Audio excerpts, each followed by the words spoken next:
एक जैसी नहीं होती। किसी को कोई प्रिय होती है, किसी को कुछ प्रिय होता है, किसी को कुछ प्रिय होता है।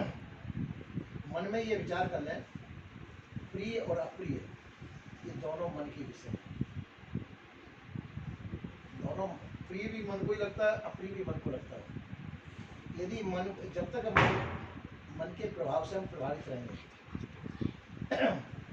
जब तक हम दुख और सुख का अनुभव करेंगे और मन के प्रभाव से ऊपर उठ जाएं तो हमको दुख सुख का अनुभव तो करेंगे, पर ये समझ लेंगे कि हमारे अंदर दुख सुख नहीं है, दुख सुख हमारे से बाहर है। ये अच्छा है, ये बुरा है, अच्छा बुरे को जानने वाले हम स्वयं हैं। वस्तु अच्छी भी होती है, बुरी भी होती है, हमारे मन की अनुकूल है, प्रतिकूल भी है, पर बाजी इन दोनों का अच्छे बुरों को जानने वाला मैं इन दोनों से अलग हूँ। अच्छा बुरा मैं नहीं हूँ, अच्छी बुरी तो वस्तु है, और मैं इसका जानने वाला, इसका साक्षी हूँ, इसका अलग हूँ। ऐसा जब समझ लेता है तो उसके अंदर अच्छाई बुराई का कोई प्रभाव नहीं पड़ता। सोच लेता कि जब ये मेरा स्वरूप नहीं है, मैं ये नहीं हूँ, तो मैं इसके प्रभाव से प्रभावित क्यों हूँ? तो उसके प्रभाव से प्रभावित नहीं होता है, अपने आप को अलग ही समझता है। सुख दुख से अपने आप को अलग समझता है। सुख दुख को हम जानते हैं, पर सुख दुख मेरा स्वरूप नहीं है। और ये होता है हम संसार से अहमता और ममता वश। संसार में किसी में हमारी अहमता होती है, किसी में ममता होती है, किसी को हम अपना मान लेते हैं, उसके प्रति ममता होती है, किसी में अपने बल का अहंकार होता है, इसके वशीभूत होकर के हमको ऐसा होता है, अहंता ममता होती है। यदि अहमता ममता को विवेक पूर्वक त्याग दिया जाए, अहमता और ममता दोनों को विवेक पूर्वक त्याग दिया जाए, तो हम सुख दुख से प्रभावित नहीं होंगे, तो इसका हमारे पर कोई प्रभाव नहीं पड़ेगा। तो पर बाजे कि ऐसा हो इसलिए नहीं पाता है कि हम इतने स्तर पर नहीं पहुंच पाते, साधना की इतनी स्थिति पे हम नहीं पहुंच पाते कि हम सब उसको अपने पास देखते हुए और इनको दूर से लें।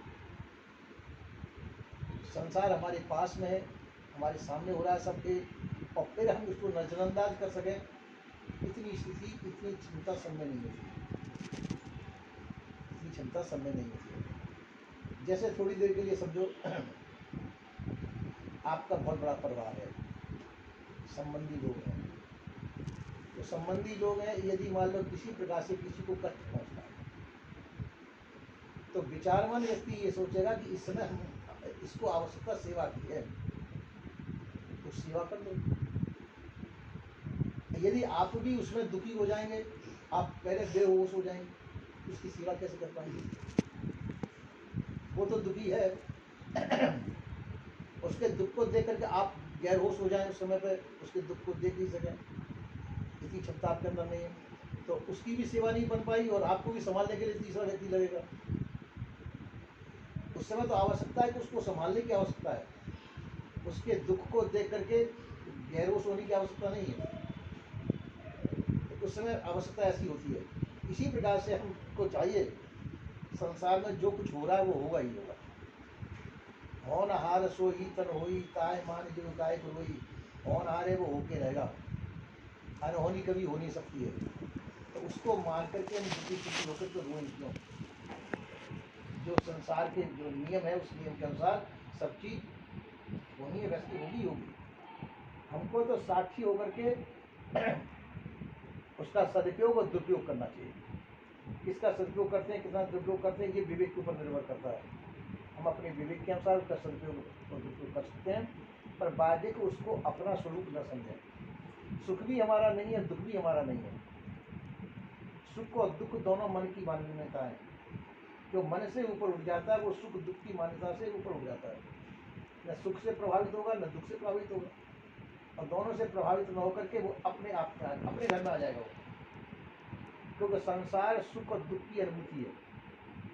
संसार जो दिखाई दे रहा है अपन को, ये सुख और दुख की अनुभूति है। संबंध जो भी हैं ये सब हमारे मन के माने हुए हैं, संबंध भी माने हुए हैं हमारे। तो परवाजी की इनकी पराकाष्ठा पर पहुंचने के लिए हमको मन से ऊपर उठना पड़ता है। जैसे किसी को आपने मित्र माना, किसी को दुश्मन माना, किसी को तो आपने मित्र मान लिया अपना, तो किसी को दुश्मन मान लिया, ये भी तो मन का ही माना हुआ है। अब मान लीजिए कि कोई कष्ट आपके दुश्मन को होता है, आपको खुशी होती है, और वही कष्ट आपके मित्र को होता है तो आपको दुख होता है। क्यों? कि आपकी मान्यताओं में भिन्नता है। वो आपने अपना मित्र मान रखा है, वो आपने दुश्मन मान रखा है। और दुख दोनों के लिए एक सही है। और एक को दुख मिलता है तो आपको खुशी होती है, एक को मिलता है तो दुखी होते हैं। इसी प्रकार के मन की मान्यता के अंदर से ये विकार निकाल दो, तो फिर तो न तो आपको दुख होगा न सुख होगा। ये सोचेंगे भाई बात है कि ऐसा होना था वैसा हो गया। इसमें हमारे दुख सुख मानने से क्या होने वाला है?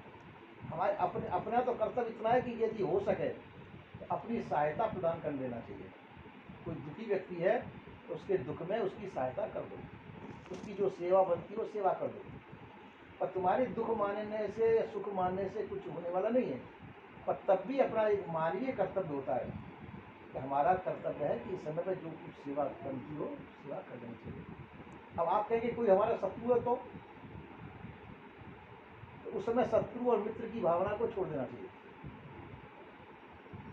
अगर दुखी शत्रु भी है तो उसकी भी सेवा कर देनी चाहिए, और मित्र है तो मित्र की भी सेवा कर देनी चाहिए, क्यों? वो दुखी हालत में, उसमें दयनीय स्थिति में वो, उस समय हमारा कर्तव्य, मानवीय कर्तव्य ये कहता है कि दुख के अंदर सहायता की आवश्यकता पड़ती है। हो सके जितना अपनी शक्ति सामर्थ्य है वैसा उसकी सहायता कर देनी चाहिए। उससे क्या होगा कि आपके अंदर जो विकार हैं, वो राग और द्वेष के, सुख और दुख के जो विकार है वो विकार खत्म हो जाएंगे। जैसे मान लो आपने दुश्मन है, दुश्मन की दुख में आपकी सहायता कर दी तो दुश्मन के अंदर आपके प्रति जो दुश्मनी का भाव है वो मिट जाएगा, और आपके अंदर उससे भी वो भाव मिट जाएगा। सेवा करने से वो विकार खत्म हो गया। तो इसी प्रकार से आपके इस कर्तव्य के द्वारा बहुत कुछ आप हल्के हो जाएगा। आपका अंतःकरण निर्मल हो जाएगा। अंतःकरण के अंदर सब पाप और पुण्य जमा है, वो विकार खत्म हो जाएंगे, और वो विकार खत्म होते ही आप शुद्ध पवित्र हो जाए। और पवित्रता होना यही जो है मनुष्य की मानवता है। पवित्रता का दाता निर्दोषता निर्वैरता। जिस अंतःकरण के अंदर निर्वैरता और निर्दोषता आ जाती है वो पवित्र हृदय होता है। हमको अपना हृदय पवित्र बनाने के लिए हमको निर्दोष और निर्वैर होना चाहिए। सबके प्रति राग द्वेषादिक भावों से रहित होना चाहिए, और ये सोचना चाहिए कि मैं शुद्ध मानव हूँ, न मेरा कोई मित्र है न मेरा कोई शत्रु है, मैं मानव हूँ और सभी मानवीय जन है, सभी जीव मेरे स्वजाति हैं, सबके प्रति मेरे को दया भाव रखना चाहिए।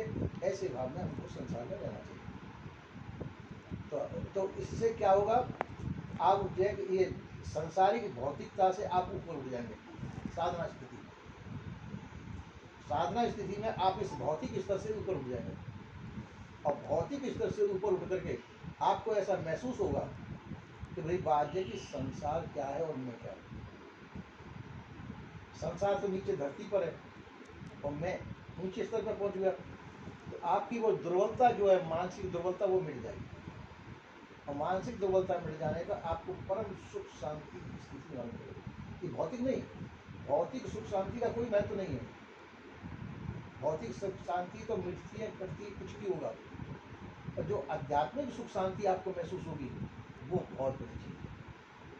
पर ये होगा जब संसार के स्तर से अपन ऊपर उठेंगे। जब हमको संसार के सुख दुख से ऊपर उठ करके हमको अपना स्तर देखना चाहिए कि मैं किस स्थिति में हूँ, और हमारे अंदर संसार के कौन कौन से विकार हैं, उन विकारों को हम निकाल दें।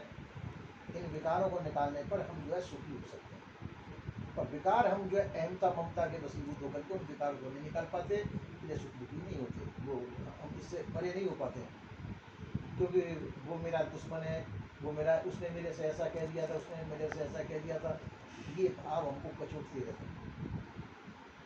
वो मेरे को गालियाँ देता था, वो मेरे से ऐसा कहता था, वो मेरे से ऐसा कहता था, ये भावों में हम उलझे हुए रहते हैं।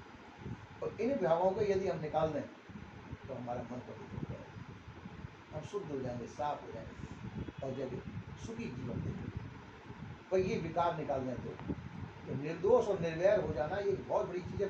मानव ही निर्दोष और निर्वैर हो सकता है। तो सच्ची मानवता जब ये, जब हम निर्दोष और निर्वैर होकर के शुद्ध साफ पाक हो जाए। यही संतों का उद्देश्य है। बोलिए श्री सद्गुरु देव की जय।